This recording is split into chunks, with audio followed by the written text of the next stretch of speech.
RFI et France 24 présentent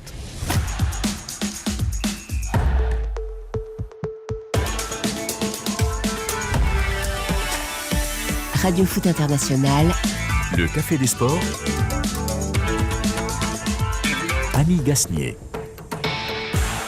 Bonjour et bienvenue dans le Café des Sports, votre rendez-vous hebdomadaire, plein d'informations, plein aussi de bonne humeur, grâce à nos invités qui sont là, bien sûr, et que vous pouvez suivre à travers la radio, à travers aussi un écran de télévision, c'est France 24, et puis tous les écrans, et que ce soit sur des téléphones ou des ordinateurs, à travers Internet et la chaîne YouTube de RFI. Bonjour, monsieur Rémi Ngono. Bonjour Annie, et vous constatez aujourd'hui... Vous êtes à carreau aujourd'hui, c'est le cas de le dire. Oui, Vous allez vous tenir à carreau, j'espère. je vais me tenir à carreau, et surtout que là, justement, tout le monde voit sur le carreau la vérité. La vérité éclate, c'est-à-dire d'un côté la FIFA, de l'autre côté l'UEFA, tous contre le Real. Ah là là, ce pauvre Real Madrid, on va le plaindre. Bonjour Xavier Barré. Bonjour Annie. Moi je suis pas à carreau, j'ai mis ma veste de Maquignon, c'est le salon de l'agriculture. C'est pas mal. Et puis alors, notre ami, il est revenu, il est là, et du coup on le piège. On va le punir, on va l'obliger à venir dans le Café des Sports toutes les semaines. Bonjour Benjamin. Bonjour Annie, bonjour à tous. La canne est loin. Ouais, la canne est passée, mais Oui. il y a une autre qui va arriver bientôt. En tout Ouais. cas, je constate que Rémi, il n'a rien perdu. Non, mais il perd jamais rien, Rémi, je vous rassure. En tout cas, ravi que vous soyez là parmi nous aujourd'hui. Manu Teladios, notre confrère de la rédaction espagnole, arrivera dans quelques secondes sur le siège de Frédéric Suto, qui, lui, a pris quelques jours de vacances. Dans les débats du jour, évidemment, la Ligue des Champions, avec ce tirage au sort et de sacrées affiches en perspective. Le hasard remet plutôt face à face le Real Madrid et Manchester City, le PSG avec Chelsea, alors que le petit poussé Bodo Glimt hérite du Sporting Portugal. Les grandes équipes se retrouvant d'un même côté du tableau, une surprise n'est pas à écarter. Le football norvégien, de plus en plus présent sur la scène européenne, avec son club de Bodo Glimt et avec ses grands joueurs inclus dans les plus beaux effectifs en Ligue des Champions comme à la Coupe du Monde, nous disons attention, danger. Et puis oui, ce petit prince prépare-t-il un coup de grisou ? Le joueur de l'Atlético Madrid, Antoine Griezmann, doit-il partir avant la fin de la saison pour vivre son rêve américain ? Le club d'Orlando en Floride en rêve tout haut. Nous, pas vraiment, mais nous en parlerons. Il y a aussi les cartons, évidemment, les vôtres, chers auditeurs internautes, et il y a aussi les nôtres. Au générique de cette émission, Saliou Diouf m'a aidé à préparer l'émission avec Alice Ménard à la réalisation vidéo. Souel Kedir et Robin Cusneau sont présents. Le Café des Sports, les débats sont ouverts.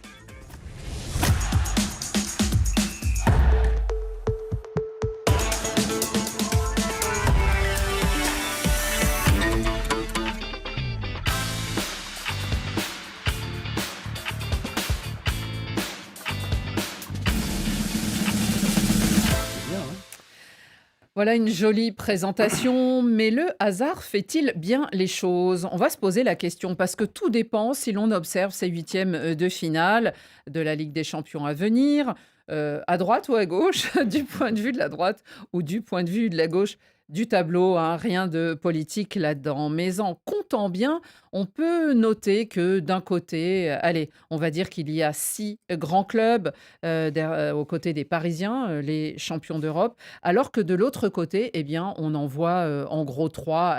On va rajouter Tottenham et ça ferait 4. Mais c'est vrai qu'il y a un déséquilibre et ça peut être peut-être des portes ouvertes. Xavier Barré, est-ce que le hasard a eu la main lourde ? Si on se place du point de vue du Paris Saint-Germain ou de Manchester City ou du Real Madrid, oui, parce qu'effectivement, ils vont s'éliminer entre eux. Ou même du Bayern. Ou même du Bayern, ils vont s'éliminer entre eux avant la finale. Il n'y aura qu'un seul de ces grands clubs en finale. Oui, alors les 6, on peut les citer peut-être. Paris Saint-Germain et Chelsea, Liverpool, Real Madrid, Manchester City, Bayern Munich. Ça fait quand même du lourd. Oui, puisque dans cette partie de tableau, il y a aussi la Galatasaray et l'Atalanta de Bergame qui sont effectivement un cran en dessous. Donc il y a 6 clubs qui ont tous des titres prestigieux et qui vont devoir s'éliminer pour une place en finale. Et de l'autre côté, bon, il y a le Barça, il y a Arsenal, il y a aussi des très grands clubs, mais il y a moins de densité, effectivement. Maintenant, c'est le nouveau système voulu par l'UEFA avec ce tirage au sort qui avait eu lieu ce midi, pour éviter justement que les clubs ne calculent lors de la dernière journée pour éventuellement éviter telle ou telle partie de tableau. Donc il y a une part de hasard, et le hasard, comme vous dites, a eu la main lourde, en tout cas pour certains, et moins lourde pour d'autres. Benjamin Moukandjo, on peut se dire aussi que cette nouvelle organisation des huitièmes de finale fait que les 8 premiers, qui certes sont prestigieux et n'ont pas disputé, auront un match, 2 matchs même, Ouais. un aller-retour en moins.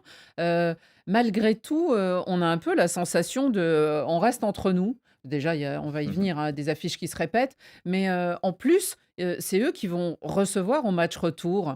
Et on sait que ça peut, C'est un pas avantage. toujours, mais ça peut être. Alors, vous qui êtes joueur, vous me le direz encore plus. C'est un avantage? Oui, je trouve que c'est un gros avantage de recevoir au match retour, pardon, même si on a enlevé la règle du but à l'extérieur, hein, qui est pour essayer un peu de rééquilibrer les choses. Mais bien évidemment, si on perd 1-0 à l'extérieur, on sait qu'il faut marquer 2 buts et gagner 2-0 avec 2 buts d'écart pour gagner le match. Et on sait qu'à domicile, on va forcément être porté et Porté. poussé par le public.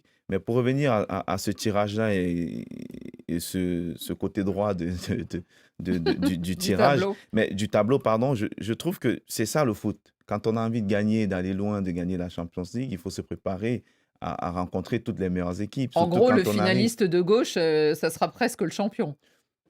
Pas forcément, pas forcément, pas Mais il aura forcément. Même remporté. si à Mm. gauche, ils sont mieux. Mais quand on voit aussi l'histoire, je sais qu'on va revenir tout à l'heure, des équipes surprises qui nous ont montré qu'elles étaient capables d'embêter les grosses nations, ça veut dire que ce n'est pas gagné d'avance.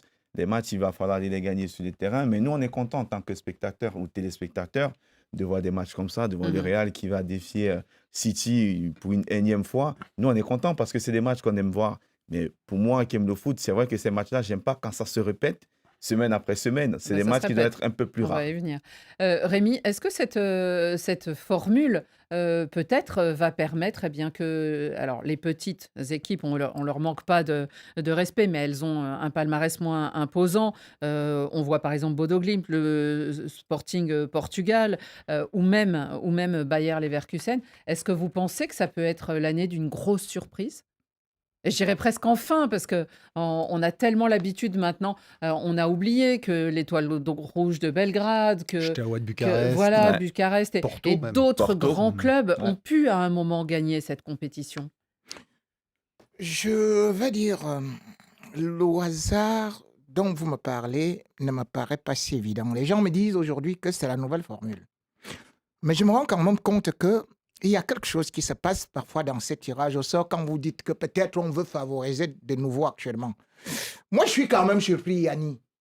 Je suis quand même surpris qu'on me dit tirage au sort de la Ligue des Champions.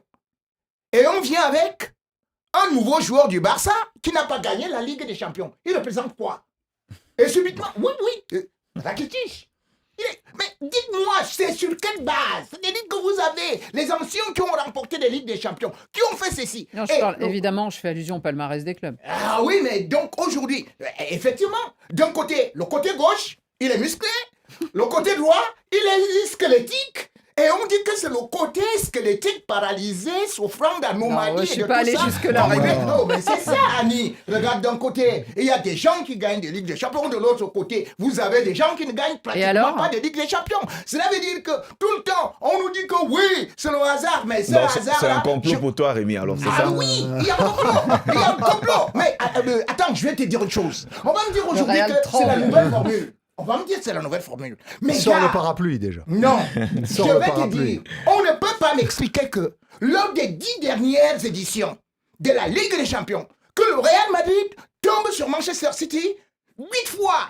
Qu'aujourd'hui, Manchester City, qui n'était même pas connu de la Ligue des Champions, qui soit à jouer avec le Real 15 fois. C'est-à-dire que c'est comme si Manchester City jouait à la Liga. Donc, à une certaine période aujourd'hui, je me rends compte que l'UEFA est en train de favoriser même les gens qui n'ont pas remporté la Ligue des Champions comme Rakitic, qui se retrouvent là en mondovision et finalement veut écarter des grands qui ont fait de cette Ligue des Champions quelque chose. Il y a un proverbe africain qui dit oui, c'est la Allez-y, vérité. le proverbe, oui. On est curieux, hein, Le parce proverbe que- africain dit ceci que Que la nouvelle Le valet formule. du diable fait plus de mal qu'on lui demande. Bon, alors le grand complot, nous on n'y croit pas trop, mais c'est la théorie Non, ça, de Rémi. On va en venir aux affiches, on attend notre amie Madrilène. Alors commençons par les champions d'Europe.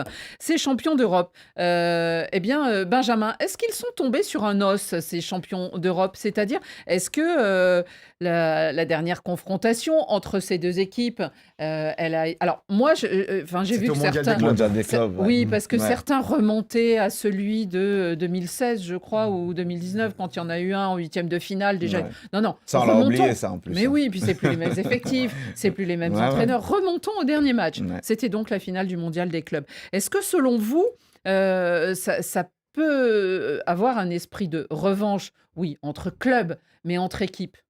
Oui, Oui, forcément. encore. Oui, forcément, parce que ça a été une année exceptionnelle pour le PSG. Il manquait juste ce trophée-là du Mondial des clubs qu'ils n'ont pas réussi à gagner parce que Chelsea a été meilleur sur le terrain.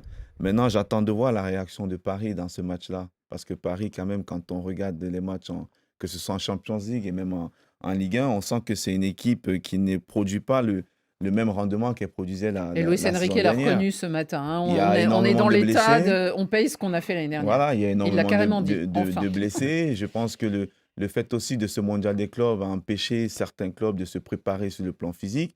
Et quand on arrive à ce niveau de la compétition, on le paye. Et Ouais. ça se voit sur beaucoup de clubs aujourd'hui. Donc pour moi, ça va être une revanche. Mais surtout, j'ai envie de voir la capacité qu'aura le PSG à réagir dans ce match-là. Et même pas que dans ce match-là. S'ils ont envie d'aller réaliser le doublé, quand on voit ce côté droit, comme on disait tout à l'heure, il va falloir surtout retrouver le niveau qu'ils ont eu la saison dernière.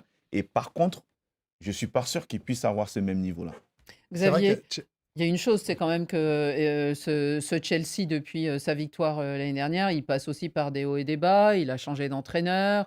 Il est 5e de Première Ligue, alors que pendant un moment, il était sur le podium. Donc, en fait, on a l'impression, et les deux sont allés jusqu'au bout de ce mondial des clubs, et les deux ont ça comme boulet, l'un comme l'autre. Oui, à la différence que Chelsea a un effectif beaucoup plus riche que le Paris Saint-Germain, en tout cas en nombre. On peut toujours discuter de la qualité de qualité, certains joueurs individuellement, mais en nombre, et ils ont un nouvel entraîneur, Liam Rosenior, qu'on connaît bien en France puisqu'il était sur le banc de À Strasbourg, avec des vrais résultats en Alsace. Et depuis qu'il est arrivé sur le banc de Chelsea, Chelsea a fait 14 points sur 18 possibles en Première Ligue. Ils sont qualifiés dans toutes les compétitions auxquelles ils sont encore engagés. Et donc, on a une équipe de Chelsea qui Enfin, finalement... là, pour la Ligue des Champions, lui, il n'y est pas rien encore. Ouais. Oui, Ça va être son enfin, premier match. bien sûr, bien sûr. Mais à l'arrivée, il a su gérer jusqu'à présent. Ça commence fort, c'est son premier match de Ligue des Champions. Il a su gérer cette situation et cette équipe de Chelsea est plus performante maintenant avec les Rosenior qu'elle Ouais. l'était auparavant avec Enzo Maresca, même si elle avait obtenu des résultats. On l'a rappelé. Xavier, aussi qu'il a l'avantage de connaître Paris. Parce qu'il les a joués. Et oui, Avec en Strasbourg. championnat, bien Et il sûr. les a battus. Il Ouais. les a battus à Strasbourg en fin de saison dernière 2-1 et ils ont fait 3-3 en début de Exact. saison au Parc des Princes. Ouais. Donc je comprends que les inquiétudes de Luis Enrique parce que ce Chelsea-là est effectivement en net regain de forme. Alors, notre ami espagnol est aussi un fidèle du Parc des Princes. Bonjour Manu Terradios. Bonjour, comment Manu, allez-vous? comment vous voyez cette confrontation entre ces deux équipes? Même si on a cherché dans les archives avec Saliou Diouf, il y a plein de petites anecdotes en plus autour de ces PSG Chelsea, parce bien sûr. qu'il y avait eu un fameux périscope, hein, tout le monde s'en souvient de Serge Aurier. Il y avait eu aussi un but de Dembaba en Ouais. dernière seconde Dernière qui avait seconde. éliminé le PSG. Il y avait eu ce mano à mano entre deux défenseurs du PSG qui étaient David Luiz et Thiago Silva, hein, qui marquait, l'autre qui encaissait le but. Bref, il y a plein d'histoires, mais vous aussi, comment vous la voyez cette rencontre avec un PSG? Vous étiez au parc cette semaine, qui nous épate pas en ce moment. Non, je crois que c'est une éliminatoire très dangereuse pour le PSG. Parce que c'est très facile si on voit les noms de dire bon, PSG quand même favori, ils sont les champions en titre. Mais pour moi, le Chelsea a des armes pour faire mal au PSG. Un PSG qui a un problème de pression d'un côté pour le fait qu'ils sont censés d'aller chercher cette deuxième Coupe d'Europe, cette deuxième Ligue des Champions, mais aussi le fait que chaque fois qu'on parle du PSG, on pense tous à la finale de la dernière saison, et ça c'est un niveau que je crois qu'ils vont atteindre plus jamais, c'est impossible de jouer à ce niveau. Et puis plus spécifiquement par rapport à l'effectif, je crois que les blessures, ça avait déjà évoqué, mais aussi pour moi le fait que Luis Enrique a beaucoup il a beaucoup fait tourner l'équipe. Il a donné des minutes à Mayulu, parfois avec les blessures. Parfois, je crois que pour garder un peu d'énergie pour cette partie de la saison, ils ne sont pas à son meilleur niveau, surtout physiquement. La défense, oui, mais oui, il y a des problèmes. Nuno Mendes, non. 15 buts, 15 buts en 3 matchs. Si je me trompe pas. Pacho, c'est plus les mêmes de la finale qui n'étaient pas capables de tout. Rémi, quand je disais à Manu Teladios que ce PSG ne nous épate pas, peut-être qu'en fait, il nous épate avec cette résilience dont il témoigne. Oui, parce que les grandes équipes... Résilience qui veut dire on encaisse, on souffre, mais on passe. On passe, mais le problème, c'est que c'est les autres qui souffraient devant le PSG. Oui, c'est vrai. Donc, c'était pas résilient. Ils ont inversé Ils ont inversé. la donnée. Et parce qu'effectivement, il a rappelé la finale. Et quand vous essayez de voir, pour l'instant, ce Chelsea-là peut faire beaucoup de mal, justement, à ce PSG, parce que aujourd'hui, ce PSG souffre énormément. J'ai vu ça contre Monaco. Bien sûr. C'est rigrac. Donc, Et à l'aller comme au retour. À l'aller comme Merci au retour. Merci au carton rouge. D'ailleurs, s'il n'y avait pas carton rouge, moi, je ne voyais pas le Les PSG deux fois. passer. Les deux fois. Donc, maintenant, quand vous essayez quand même de regarder ce qui est au niveau des autres formations, vous voyez que cette équipe de Chelsea va mettre beaucoup d'intensité.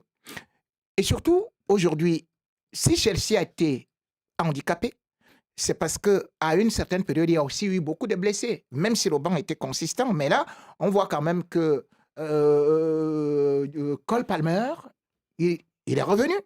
Et vous regardez que les 3 derniers matchs, il marque quand même 4 buts et une passe décisive. João Pedro, pour l'instant, est blessé. Il va revenir. Et on sait ce qu'il a commis comme dégâts dans la défense de Paris Saint-Germain, parce que justement, sur les côtés, on y reviendra, mais effectivement, il y a match et il y a souci peut-être pour les Parisiens. Rémi, venons-en à cette affiche qui vous a légèrement... Vous avez raté ça, Manu, mais il était un peu énervé, il pense à la théorie du complot. C'est vrai que depuis 2022, c'est la 15e fois que Manchester City et le Real se retrouvent, ou que Real retrouve Manchester City dans les deux sens. Bref, en tout cas, c'est rigolo parce qu'il y a 5 victoires de chaque côté, pour évidemment 5 matchs nuls. Il y a 25 buts marqués par le Real et 26 buts marqués par City et Rémi. Est-ce que ça devient lassant finalement que ces deux équipes se rencontrent, surtout en 8e de finale?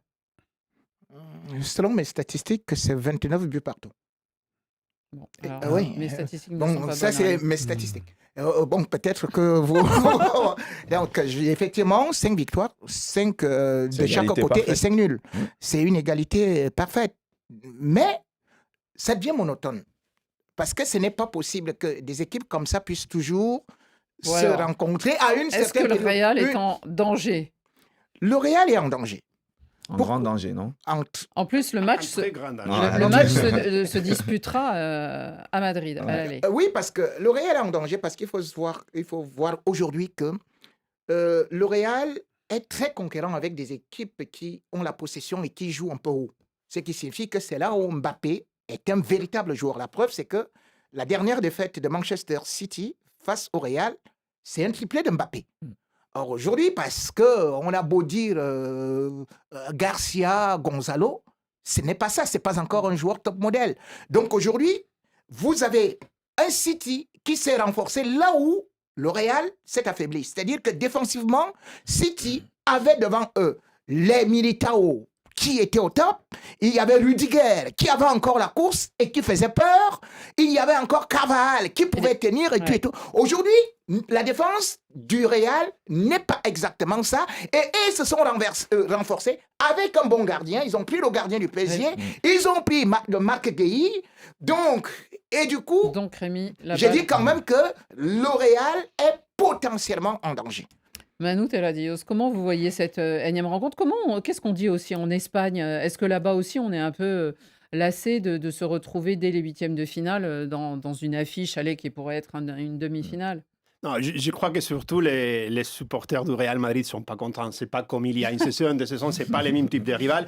Et ce n'est pas non plus les mêmes Real Madrid. Donc, ils sont en danger, un grand danger, un énorme danger, on pourrait dire. Et il faut voir d'un côté aussi ce qui se passe avec Mbappé.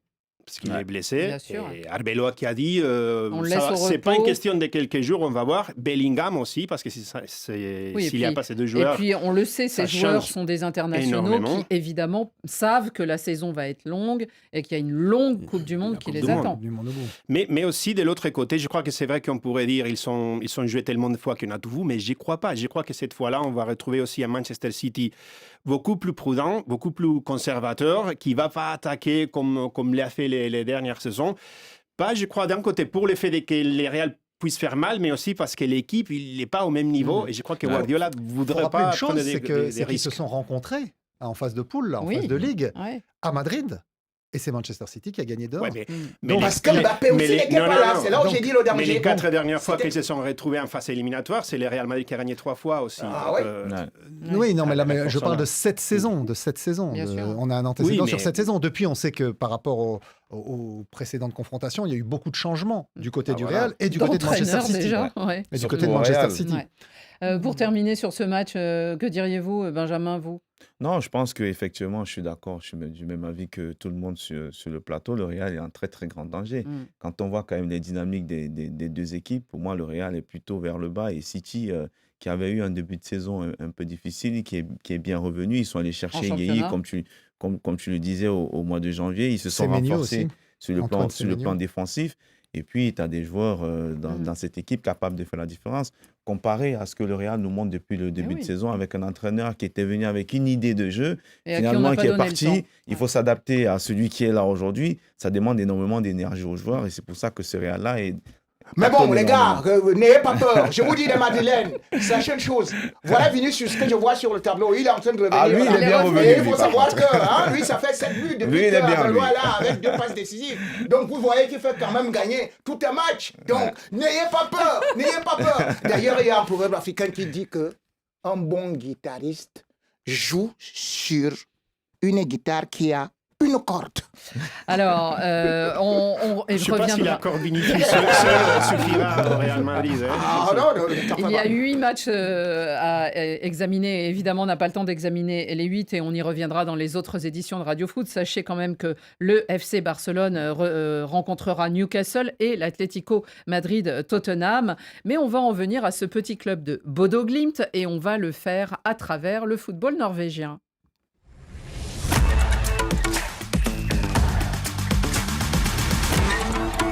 Welcome to Norway.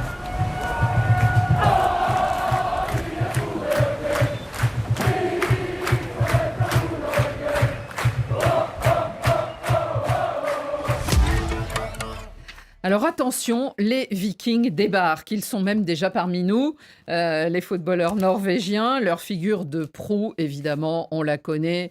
C'est un homme grand, aux yeux bleus et à la longue chevelure blonde, au sourire aussi si spontané et à l'air si sympathique. C'est évidemment Erling Haaland, le buteur fou, la star des Citizens de Manchester City. Rémi, n'est-ce pas, qui pourra faire trembler le Real.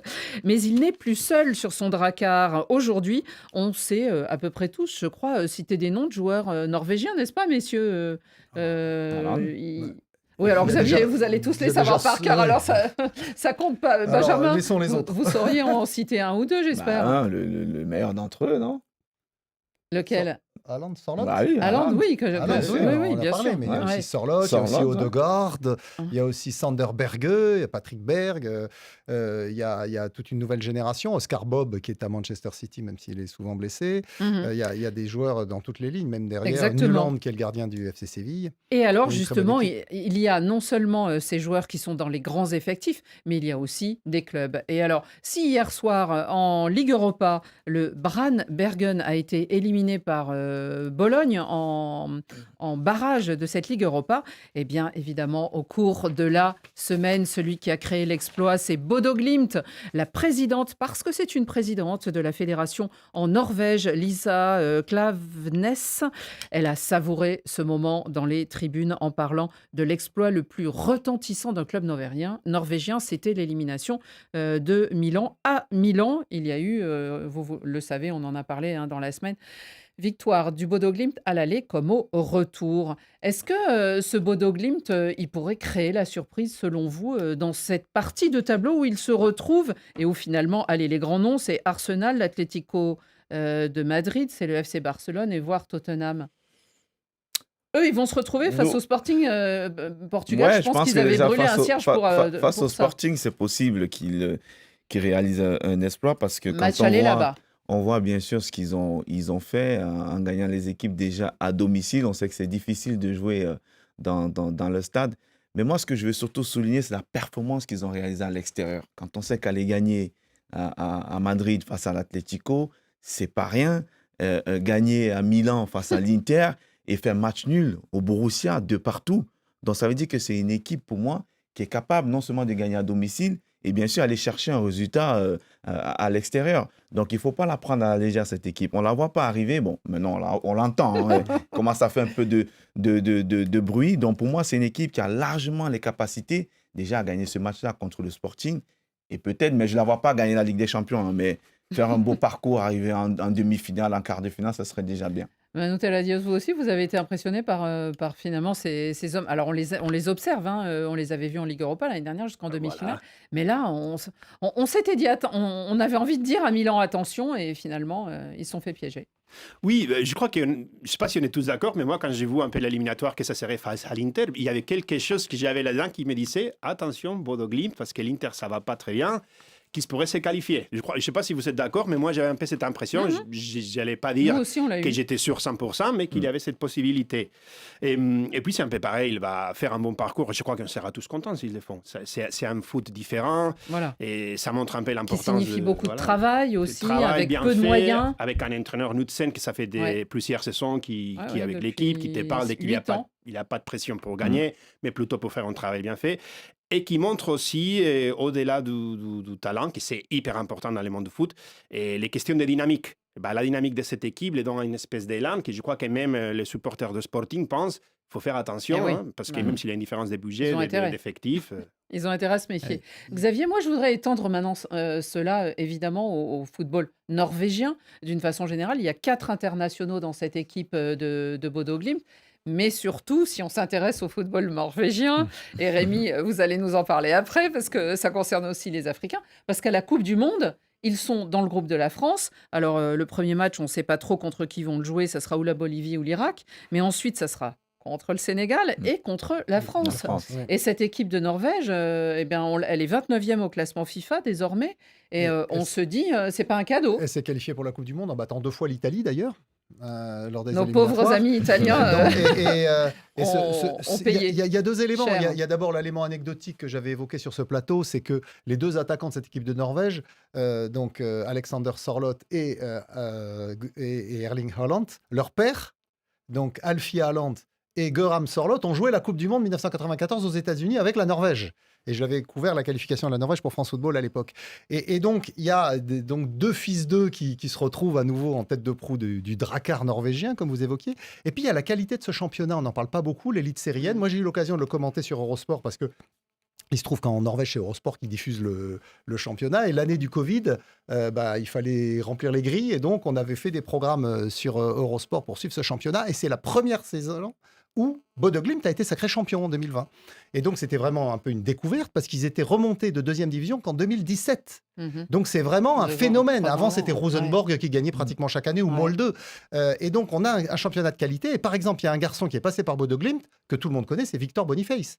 Victor Boniface, nigérian, s'est révélé dans le championnat de Norvège avant d'aller ensuite en Belgique, puis à Leverkusen. Faris Moumbania, qui est passé, le Camerounais, qui est passé par Marseille, pareil, il a débarqué à Kristiansund d'abord, ensuite il est passé à Bodo Glimt, puis l'OM.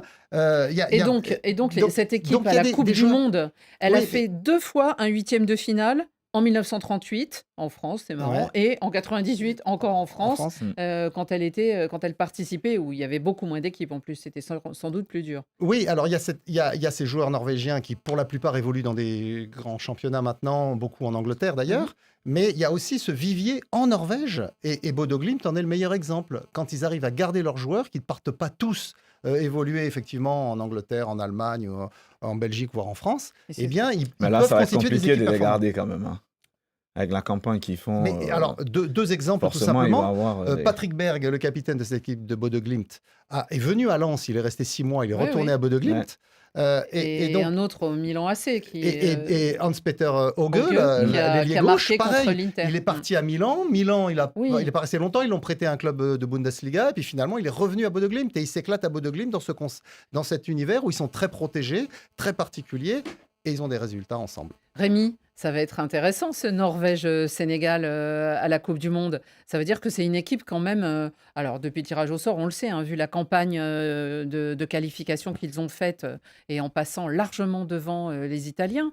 Mais c'est intéressant de les voir arriver et arriver un peu tout feu tout flamme. Pour l'instant, c'est tout froid. Ah oui, mais parce qu'il fait froid en Norvège, c'est ça qui est extraordinaire. C'est-à-dire que quand vous voyez l'équipe de Bodø Glimt, il faut dire qu'ils n'ont pas joué depuis le 30 novembre. Oui, le Et championnat ils est sont arrêté. restés. Ouais, ouais. Incroyable. Donc, normalement, ils n'ont fait que Des matchs amicaux. des matchs amicaux et des Bah, déclassages. ça marche, dans des- hein, Rémi. Mais curieusement, marche. c'est ça. C'est-à-dire que quand vous regardez quand même cet effectif-là, c'est 57 millions d'euros, c'est-à-dire que Thuram seul dépasse leur budget. Oui. Oui, oui, Et- c'était 10 et- fois et plus l'effectif. Aujourd'hui, En face. Xavier Barré n'a pas évoqué ça. Il se moquait de José Mourinho, qui avait perdu là-bas. Mais ils ont- Et les gens oublient que Bodø Glimt, c'est 44 matchs à domicile, dont 34 victoires. Et il n'a pas évoqué que City a été battu là-bas. Ouais. Là-bas, il ne parlait plus que Pep Guardiola est faible. Non, il ne disait plus ça. Non, mais là, Rémi, ça sera aux États-Unis, il fera Non, chaud. ah, Et voilà. il y aura de la vraie Donc, herbe. je Donc, voulais d'abord qu'il rappelle cela quand il se moquait Oui, de bon, ben, vous José l'avez rappelé. Mourinho qui était Mais alors, à l'AS rapidement, Roma. Vous avez Donc pris aujourd'hui, 6-1. non, je 6-1, voulais ils ont d'abord te rappeler ça, oui, que c'est c'était bon, avec Rémi. l'AS Roma. C'est bon. Et qu'on a battu, Conclusion, c'est-à-dire Rémi. que 3-1. Bon. Et cette équipe-là, quand on sera à la Coupe du Monde, et c'est là où j'ai dit que il faut voir l'équipe, par exemple, de Bodø Glimt pour vous dire combien d'internationaux il peut avoir. Cette équipe peut jouer la Coupe du Monde. Elle n'en a Parce- que 4 pour l'instant. Non. Annie, vous enlevez juste le gardien, qui est russe.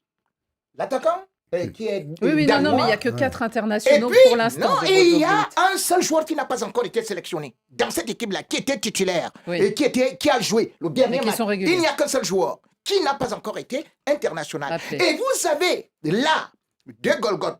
Heureusement, là, ils auront. Ils en ont beaucoup. C'est-à-dire, non, ils ont deux joueurs qui sont très dominants sur le jeu aérien. Et c'est là où le Sénégal a la chance. Parce que le Sénégal, justement, a aussi Des grands défenseurs. des grands défenseurs, dont, par exemple, à 1m92. Donc, c'est pour ça que je dis que je n'ai pas trop peur d'eux. Le Sénégal a des joueurs capables de Bon. de mettre la Norvège à terre. Ce ne sont pas les Lions du Sénégal qui auront peur de Haaland, qui auront peur de ceci et cela. Faites ça D'accord, là-bas. d'accord, Faites ça Rémi. aux autres. Non, on va finir avec. On verra ça. Donc, mais nous, on leur dit quand même attention à tous, mais ils sont prévenus.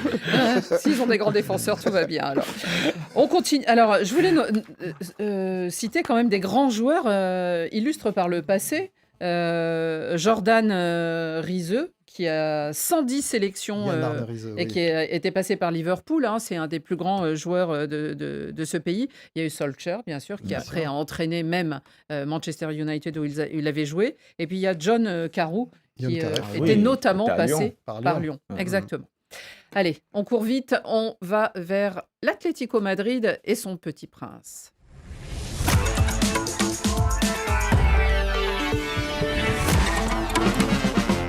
Yo, my boy Grizzy. Griezmann has taken it beautifully. This is the last challenge. I'm very good at football.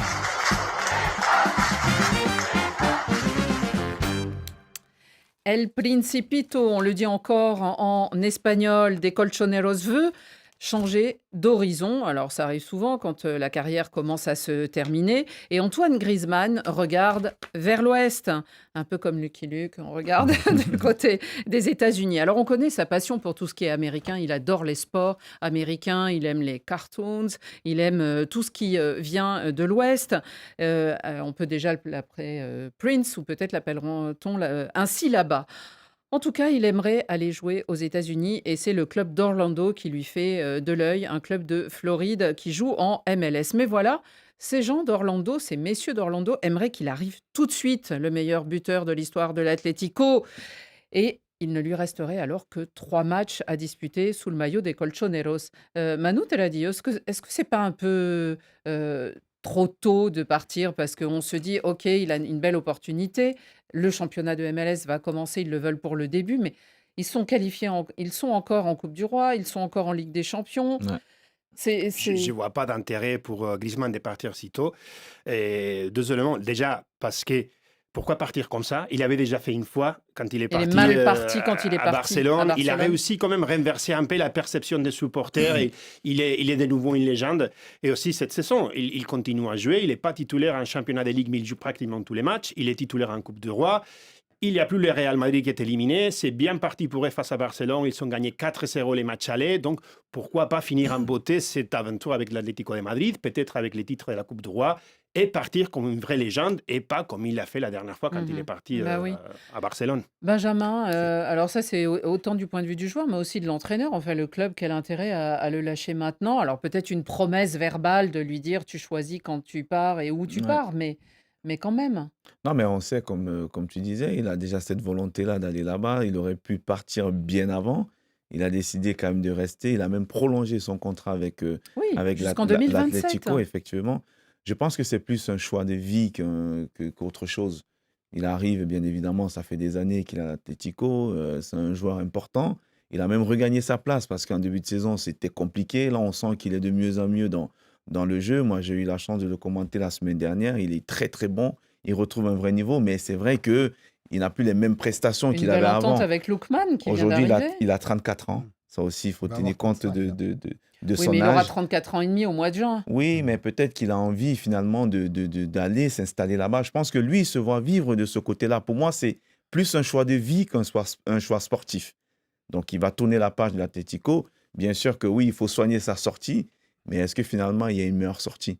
Mais si c'est une question pour moi des choix de vie, pourquoi pas attendre quelques mois, pas beaucoup, et puis tout par Ah oui, l'été, c'est- tranquillement. C'est parce que tu t'installes. l'enjeu est Xavier? très important pour le club l'Orlando City, qui est un club détenu par Disney, le géant Ce sera bien pour de ses enfants alors. l'entertainment. Et donc, ils veulent vraiment lancer cette nouvelle campagne de MLS. Le championnat vient de reprendre avec donc une tête de gondole, Griezmann, en plus l'année de la Coupe du Monde. Il ne faut pas oublier qu'en Floride, il y a pas loin, à Miami, il y a Messi. Et ils veulent vraiment se positionner comme l'adversaire de l'Inter Miami de Messi, champion des États-Unis en titre. Eh ben, c'est Orlando.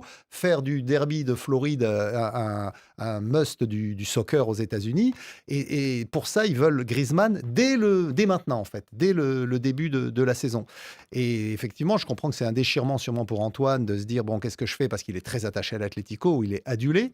Mais il y a eu quand même une déclaration extrêmement importante cette semaine del Cholo Simeone qui a dit qu'il allait faire, que l'Atlético le laisserait choisir ce qu'il voulait faire, vu qu'il avait laissé, vu les services rendus au club. Donc, je pense que ça turbine beaucoup dans sa tête. Il y a effectivement l'antécédent que rappelait Manu Terradillo, c'est-à-dire quand il est parti à Barcelone, il y avait eu un faux départ une première année, et puis il est parti l'année d'après. Oui. Donc, il y avait eu effectivement la décision. Il y avait eu effectivement cette incompréhension des supporters. Mais là, il allait chez un rival direct, en l'occurrence au Barça. Là, il part de l'autre côté de l'Atlantique pour une nouvelle vie, une nouvelle aventure. Sa femme est espagnole, faut le rappeler. Ils ont vécu tout le temps en Espagne, là-bas en Floride. Ça parle Il y a espagnol. un monde hispanique, donc ils Ouais. ne seront pas trop déracinés. Et je pense que c'est Beaucoup effectivement de une très belle, Sud-Américains, hein. c'est une très belle aventure qui l'attend là-bas, vu le tapis rouge qu'on lui déroule. Rémi, qu'est-ce que vous en pensez? Est-ce que c'est un peu abandonner le navire alors qu'il y a encore des échéances très importantes pour l'Atlético Madrid, ou l'Atlético Madrid le laissera partir en lui disant merci pour tous les services rendus? Rappelons-le, hein, il a marqué 133 buts, toutes compétitions confondues, à son premier passage. Et ensuite, il en a marqué 77, donc il reste très important. Xavier Barré, je découvre qu'il n'aime pas tout de suite là Griezmann. Mais c'est hallucinant. Pourquoi? Vous vous rendez compte que c'est Xavier Barré qui est en train de dire ça vaut pas la peine qu'on aille en Arabie Saoudite, qu'on aille à tel ou tel endroit. Mais vous avez une équipe qui est engagée en Ligue des Champions. Vous avez une équipe qui vient de battre à Oui, mais Toulouse, Rémi, le Barça 4-0. ils sont renforcés ils sont Attendez. renforcés. Et il me rappelle une décision de Diego Simeone qui ne dirige pas l'équipe. Non, mais C'est-à-dire qu'est-ce que vous pensez, vous, Rémi? Ah, mais, Pas Xavier. je vous dis d'abord, je pense ce que le président sportif a dit aujourd'hui. Qu'est-ce qu'il a dit? Voilà. Il a dit que Griezmann a un contrat et que tout ça, c'était des supputations. Parce qu'aujourd'hui, on regarde le nombre de fois que Griezmann a joué. Il a eu des difficultés. Maintenant, vous avez joué 31 matchs. Vous avez inscrit des buts. Vous êtes devenu même encore presque titulaire. Et vous abandonnez la Liga pour aller faire le rap avec Messi, le reggae, les Rémi. Non, ce n'est pas. Il dit que non, Disney, c'est pour les jouets des enfants. Moi, j'amène les enfants pour le Disney, c'est pas le football. S'il allait en Arabie Saoudite, il devait être content. Quand on va dans votre championnat, S'il allait en Arabie Saoudite, il devait être content. La MLS se résume en une seule phrase. Et c'est un proverbe africain. Quand vous trouvez une orange en route, soit elle a les verts, soit elle est complètement pourrie. Et donc Bon. Et c'est vrai qu'en Floride, on produit beaucoup d'oranges. Mais quand même là, Rémi, je crois que vous exagérez un petit peu. Oh non, c'est le proverbe. Comment vous me dites que le proverbe C'est vous qui choisissez les proverbes, ça on le sait. Des fois, vous les On inventez. verra si Griezmann prend une orange ou pas. Donc je trouve que Griezmann n'est pas encore une orange pourrie. C'est ça que ça veut dire. Ou alors il n'est pas mûr pour y aller. Il fallait l'expliquer quand même. On en parlera. Voilà, ça Donc, méritait il n'a une pas encore explication. allé Je l'ai là-bas. raté complètement. Il n'a pas encore à aller là-bas. C'est tout. C'est bon Rémi, on a compris et on va vers les cartons. Carton jaune. Un carton là. Sort un carton jaune. Ouh là là là là. Carton rouge. Carton rouge. Dans la confusion. Carton vert. Extraordinaire. Rien à dire. Vos cartons, chers auditeurs internautes, sélectionnés par Saliou Diouf. Bonsoir, Café des Sports, c'est la part de Goshen Louba. Joseph Milagro. Grâce à mon public. Depuis Kinshasa, notre carton est... Vert pour le Real Madrid qui a bâti le club de Benfica sur record de 2-1. Grâce à cet homme, M. Signor qui a marqué un but merveilleux, qui a scellé ce score, il a répondu aux cris du supporter de Benfica par rapport au racisme. Vamos à la Madrid. Bonjour. À Radio Foot International, je vous envoie ce message depuis Abidjan, précisément Yopougon. Mon carton aujourd'hui, elle est rouge. Ça va à l'équipe de Dortmund. Franchement, vous ne pouvez pas gagner 2-0 à l'aller et puis match retour, venir se faire malmener comme ça. Franchement, je ne sais pas s'ils ont oublié que c'était un match retour de Ligue des Champions. Franchement, carton rouge. Rémi Ngono, Xavier Barré, coucou à vous. Annie Gassini, bonne émission. Bonjour Radio Foot. Rostaninze depuis Port-Gentil, au Gabon. Mon carton, il est vert, décerné à l'équipe de Bodo Glimt pour cette qualification historique face à l'Inter de Milan. Vraiment big up à eux, à cette équipe qui fait la fierté de la Norvège. Et vraiment bonne émission à vous, Annie Gasnet, Xavier Barré et Rémi Ngono, le meilleur consultant africain. Big up à vous. Bonjour à tous. Bonjour Radio Foot International. Je suis Honoré Dem, Togolais vivant en Italie. Je donne un carton vert à Lookman. Depuis son arrivée à l'Atlético Madrid, franchement, il ne fait que briller. Il est étincelant. Chapeau à lui, force à lui et bonne chance pour la suite. Bonjour, le Café des Sports, c'est Diallo Boubacar depuis Conakry. Je donne aujourd'hui un carton rouge. Encore City Real. On a tellement vu cette rencontre 2020, 2022, 2023, 2024, 2025 et encore 2026. Non, c'est trop. Il faut un peu changer, on en a marre. Je donne carton rouge aux gens qui tirent les boules et même aux boules. C'est pas possible. Bon Café des Sports et bon week-end. Salut Radio Foot. Koulibaly, moi, je réside en Turquie. Alors, je profite de ce beau soleil de la Turquie en donnant un carton vert à Eze. Eze est le roi du derby du nord de Londres. Il faut rappeler que Eze a marqué 5 buts dans le match aller-retour. Espérons que ces efforts seront récompensés par un titre majeur cette année. Allez, bonne émission à vous. Bye. Le Café des Sports, moi c'est Boyer depuis la belle ville d'Abidjan. J'aimerais donner deux cartons verts à deux entraîneurs maison. Arbeloa du Real Madrid et Carrick de Manchester United. Voici deux personnes qui étaient considérées comme des intérimaires en attendant la venue de grands noms. Mais voilà qu'ils ont commencé à faire du bon travail. Les deux font un travail magnifique et je pense même qu'ils méritent, pourquoi pas, d'avoir un contrat de la part de leur club. Que leur club leur propose un combat parce qu'ils ont fait un travail merveilleux. Bonne émission. Radio Foot, c'est Bénin Lutte depuis la ville de Kinshasa. Je me donne un carton vert. Aujourd'hui, c'est le jour de mon anniversaire. Je dédie cette journée en général à toute la famille RFI et en particulier à la Radio Foot Internationale, à toute l'équipe qui constitue cette émission. Je suis l'un de vos auditeurs actifs ici en RDC depuis pratiquement 7 ans que je vous suis. Bonne émission à vous. C'est un proverbe, Rémi, qui dit « on n'est jamais mieux servi que par soi-même ». Donc, merci beaucoup et on vous souhaite aussi un très bon anniversaire. Nos cartons à nous. Allez, Benjamin Moukandjo, à vous la main. Carton vert pour Vinicius Junior. C'est vrai qu'on a vu les images face au Benfica, cette polémique, ce choc et ces images qu'on n'aime pas voir, on n'aime pas entendre. On le dit tous les jours ici, il faut condamner le racisme, il faut condamner toute forme de discrimination. Mais mon carton vert, ce n'est pas par rapport à ça, c'est surtout par rapport à sa performance lors de ces deux matchs, à l'aller comme au retour. Et surtout au retour à l'absence de Kylian Mbappé, il a montré qu'il était capable de porter cette équipe en marquant à l'aller, en marquant au retour. Bravo Vinicius, et c'est ce qu'on veut voir de lui.